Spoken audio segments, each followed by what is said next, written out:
Imagine the weight of a nation resting on one man's shoulders. Now picture that man, the president himself, kneeling not before a king or a parliament, but before a spiritual leader, asking for prayer. This is that powerful story.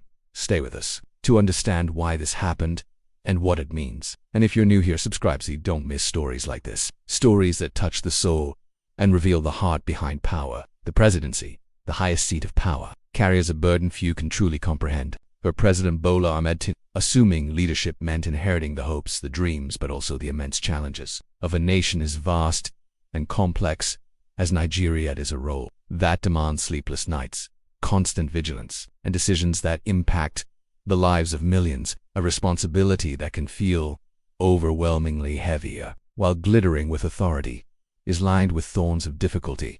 Day in and day out, the president is faced with a labyrinth of issues, economic hurdles, security concerns, social complexities, each demanding wisdom, strength, and often a level of fortitude that seems beyond ordinary human capacity. The weight of expectation alone, from citizens, from the international community, can be a crushing force, a constant pressure to perform, to deliver, to navigate the ship of state through often turbulent waters.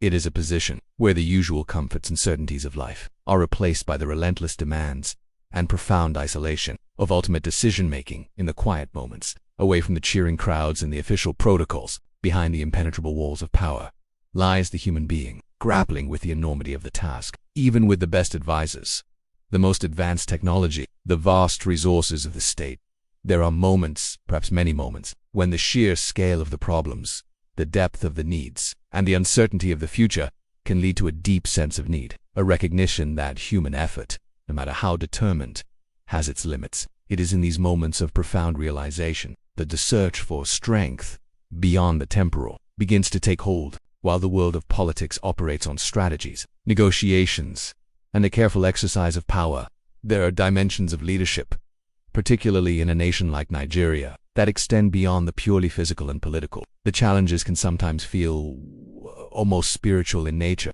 deeply rooted, complex, resistant to conventional solutions, as if unseen forces are at play and testing the very fabric of society.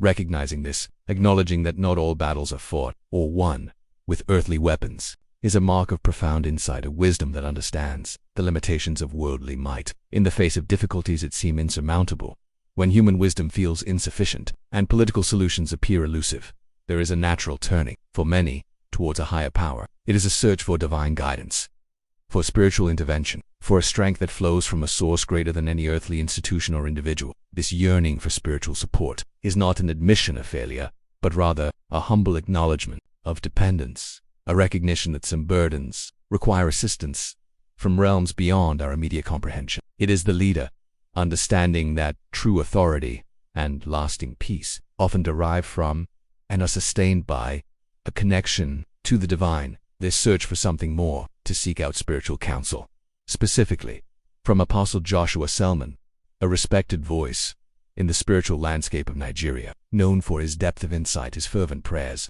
and his connection with people across various walks of life. The decision to approach a spiritual leader signifies a recognition that the challenges facing the nation require not just political will, but also spiritual fortitude, a blessing, a divine covering over the efforts of mere mortals, a prayer for grace where human strength falters, between the realm of governance and the realm of the spirit, acknowledging that both must align for true progress and healing to occur. The atmosphere surrounding the encounter between the president and the apostle was charged not with political tension, but with a palpable sense of reverence and expectation. Whether a private chamber or a public gathering faded into the background as the significance of the moment took center stage. This was not a routine meeting, but a deliberate seeking, a planned connection between the secular head of state and a recognized spiritual authority, a coming together that spoke volumes about the president's personal faith and his understanding of the spiritual needs of the nation he leads. Apostle Joshua, often described as a man of deep prayer and profound spiritual insight, commands a unique form of respect, built not on political power, but on perceived divine connection, and the impact of his ministry on countless lives. His presence in the spiritual sphere is one of quiet authority and deep conviction, making him a figure to whom many turn for guidance, for hope, and for prayer in times of need. For a president to seek out such a figure is a powerful statement, acknowledging the spiritual dimension of leadership and the need for intercession on behalf of the nation before a divine audience. As President TINUBU stood before Apostle SELMAN, the usual formalities and protocols that define interactions between heads of state and others began to recede. There was a transition from the official persona to a more personal, more vulnerable posture, a man burdened by the weight of his calling, reaching out for spiritual succor. The initial exchange, though perhaps marked by respect and greeting, quickly moved towards the core purpose of the meeting, a deep-seated need that transcended the boundaries of their respective roles, leading to the pivotal moment that captured the nation's attention and sparked widespread contemplation. The moment the president chose to kneel, the act of kneeling, for a president, the commander-in-chief, the highest-ranking official, is a powerful, symbolic gesture of profound humility. It is a deliberate shedding of the layers of power, of authority, of protocol that typically surround the office. In that simple yet extraordinary posture, President TINUBU was not just a political leader, but a man, acknowledging his reliance on a power greater than himself before another man, recognized for his connection to that divine source. It was a visual declaration that despite the immense earthly power he holds, he understands his limitations and submits to a higher will. As President TINUBU knelt, the atmosphere intensified, becoming charged with a sense of sacredness. The focus shifted entirely to the prayer offered by Apostle SELMAN over the kneeling leader, and implicitly over the nation he represents.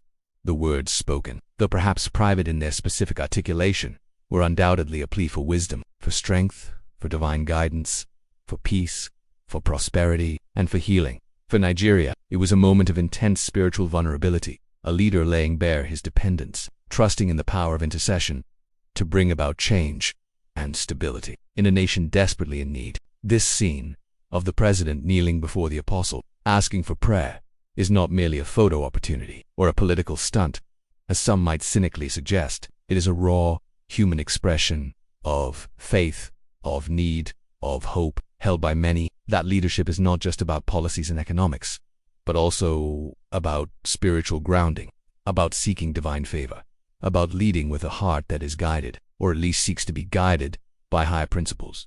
It is a powerful symbol in a nation where faith plays a central role in the lives of its people, resonating deeply with the spiritual sensibilities of the populace. The sight of President TINUBU kneeling before Apostle SELMAN sent ripples across Nigeria and beyond, sparking conversations in homes, in churches, in mosques, and on social media platforms. It was a moment that transcended partisan politics, touching on something more fundamental: the intersection of faith and leadership, the vulnerability of power, and the universal human need for spiritual support. For many, it was a moment of inspiration, a testament to the president's faith, and a source of hope that divine intervention might indeed be sought and granted for the nation's complex challenges.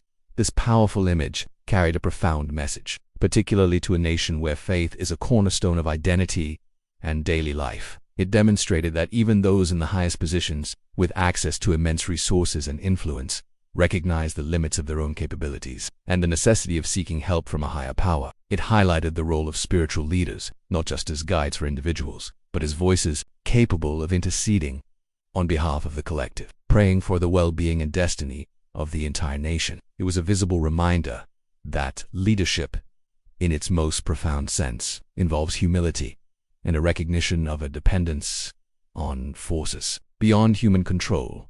Ultimately, the story of President TINUBU kneeling before Apostle SELMAN is a story about hope, about faith, and about the enduring belief that spiritual strength can complement and guide earthly power. It is a moment that encapsulates the spirit of a nation that often turns to faith in times of difficulty, a nation that understands that some battles are won on the knees. It offers a beacon of hope that the leaders are not only relying on their own abilities, but are also seeking divine wisdom, praying for peace, for unity, and for a future where the heavy burdens of the present are eased through a combination of human effort and divine grace. This profound moment reminds us all that even in the highest offices, the human spirit seeks divine connection. If this story touched you, please give it a like. Share your thoughts in the comments below. What did this moment mean to you?